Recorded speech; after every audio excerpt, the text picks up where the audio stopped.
Welcome to Design Diary, the podcast where you get to look inside my board game design notebook as well as what's going on inside my head. We look at a new word each day from the sense of mechanics, tone, theme, or inspiration for a full game. Today's word is defer. Put off, delay, to postpone induction of a person into military service. So I have some notes and I can start this, but I can tell you that I 100% did not even consider this second definition. Did you? No, not even a little bit.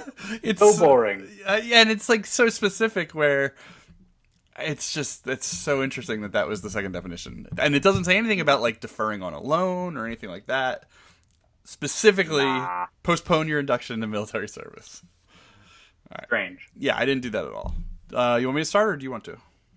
I'm going to start because I have this might be the fewest words I've written for a specific word. It's not a mechanism. It's not a theme.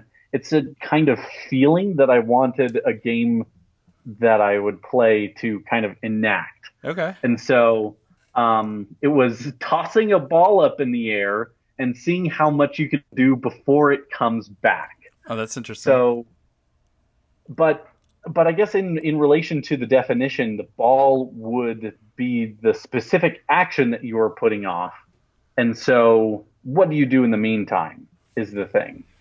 So some games kind of deal with this, like Samara has costs that go into building buildings and you put workers a few months ahead. And then you'll get them back when that time comes back. Anachrony kind of deals with time travel, in which you can borrow stuff from the future, but you need to send it back to yourself in the past in order to make that happen. That's neat. Which is just a fancy way of doing a loan, right? Yeah. It's getting something now and then having to pay it back later. So there are some games that have kind of done this, and I think it's a really interesting thing with time costs and all that kind of stuff. And I had previously played around with a roll and write game that dealt with time travel. That basically had the anachrony thing where you could double up on a number. Just in a future round, you had to use that number to send back, or else you would be punished. That's cool. So that's kind of what I have for defer. So not as heavy as others. You say that with such a so kindly. Defer. So I have a lot of words that sort of get to the same thing that you got to, but I'm gonna just read them because what are we at? Like 2 minutes? I might as well just read them. Yeah. Let's see. Defer. Skip your action to do another one later. Builds up until all skip. Okay, so I got into like how this could actually work. So let's say you can take one action per turn, and I skip my action. And I would think that you would have to do more things. But for example, you could do one action per turn. I skip. Comes around to me again. I skip. I keep skipping because I want to do like a 3-action turn later. And it needs to be something where there's nice combos where 3 actions together are better than 3 actions separately. Just because of how things bounce off of each other and the timing. So it was all about just like I pass. And if everybody passes, then you take them. You could always jump in at any time and take your 2 or 3 that you've built up or something along those lines. So that was sort of one thing. The second was I wrote mechanics. You have X amount of upgrades and gain points for every turn that they aren't used. The longer you wait, the more points you get. So let's just say in this game of just some like a deck building game, and I kind of lean on deck building a couple times in this. My upgrades are instead of buying 1 per turn, I can buy 2. Instead of playing 1 per turn, I can play 2. And every one of those basic actions has an upgrade, and as long as you defer using it, you're gaining points for not using it every turn. But if you do use it, obviously greater things are going to happen. So it's just you have them from the start, and you unlock them when you choose to, but the longer you wait, the more points you get out of it. Interesting. Okay. I like that. The third one... Oh, sorry. There's a card in King of Tokyo that kind of is that, where you just wait and wait for energy to build up on it. And yeah. You can wait, but you need to time it correctly to see when you need to stop deferring using that energy on your card, so you can make a really big turn. The energy. I like that. Oh, that's cool. The energy and the card play in King of Tokyo is my favorite part by far. It's every game you see 5 cards, or I love that. Yeah. All right. So what's your third idea? Football. If you win a coin toss in football, you get to choose your position in the second half, or whether you're going to kick now or receive, or kick or receive in the second half. So I thought, and that's called deferring. I defer to the second half or whatever. And I love the mechanics of football. There's something in taking your turns as long as you get 10 yards, so you get a first down every time you get 10 yards. I love that in like a board gaming sense. If I do this much during my turn, I can continue my turn and keep going. And I always lean on that, trying to come up with something, because I feel like that's my favorite part about football is just if you make this small achievement, then you start your turnover. So what I wanted to see with this was, I said, an ongoing bid for turn order where your actions get you a turn order token that can be used anytime. So at the beginning of the round, there's a secret reveal for turn order where people reveal tokens, or they don't. Player with the most goes for it.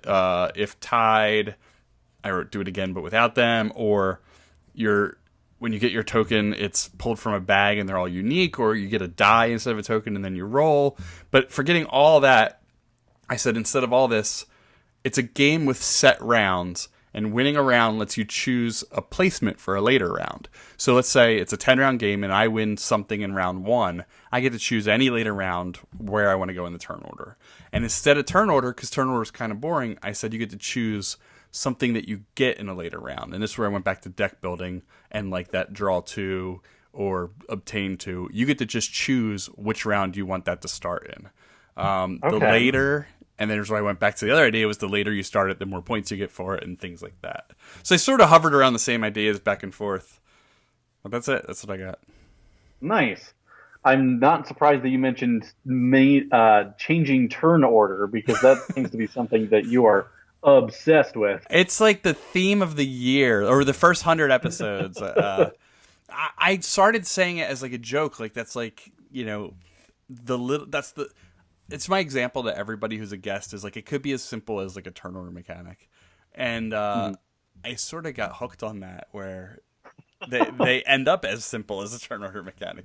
So we're on episode 90. This is episode 101, I believe. They air a week after we record them. So it's I think it's 101. So for the second 100 episodes, I need a new thing to lean on. So if you have any suggestions, I'm all ears. Ooh. I mean, a lot of my designs seem to come up to push your luck, but man, something as specific as turn order manipulation needs to be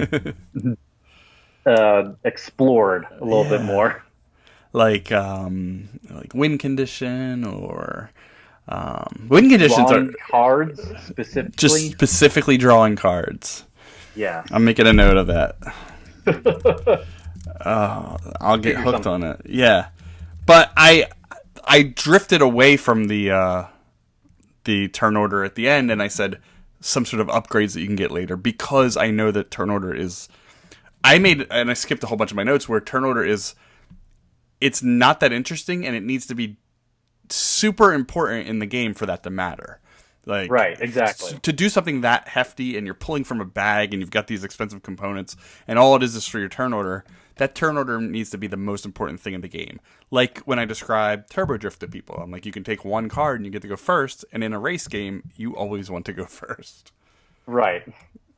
So yeah, I like the deferring bonuses, because you can kind of plan ahead for when that ball lands in your hand. Yes, exactly. You toss it up, you're like, I know I'm going to get 2 cards in the future. What can I do to prepare to make those 2 cards useful? Exactly, and there needs to be just something that makes it better than just having it now. Like, obviously, now is always better. So there has to be some... You're getting a benefit for the delay. There has to be some sort of incentive for that delay. Interesting. That's the idea to land on. That's good. Yeah. That reminds me of, like, cards in, like, for example, Circle the Wagons, where it's if you have X amount of mines, and if you have 0 mines, you get 3 points. If you have 1 to 3 mines, you lose points. If you get 4 mines, you start to gain more points. And it's got that middle ground where it's just bad. So I kind of think about that with the deferring is like, there's got to be a reason you don't want that, those middle turns, and you want it to pop in late. Yeah. I don't know. Nice. Cool. I'm happy with it. Me too. I felt progress for the first time in a couple days. So. That's good. I'm glad defer could make it happen. Well, I will, once we hang up, I will tell you next week's, and we're on this Wednesday slump where the words aren't that exciting, and it continues. Just so everybody knows, it will continue. It's something about Wednesdays. I even look at it really early. You always do. I woke up really early this morning. It was like 3 a.m. and I just wasn't feeling well and woke up and I was like, oh, let me check the word because it's Wednesday. And nope, it's terrible. Sweet. So, looking forward to it. Yeah, that's a way to get people to come back. All right, cool. Well, thanks again. Good talking to you. See ya.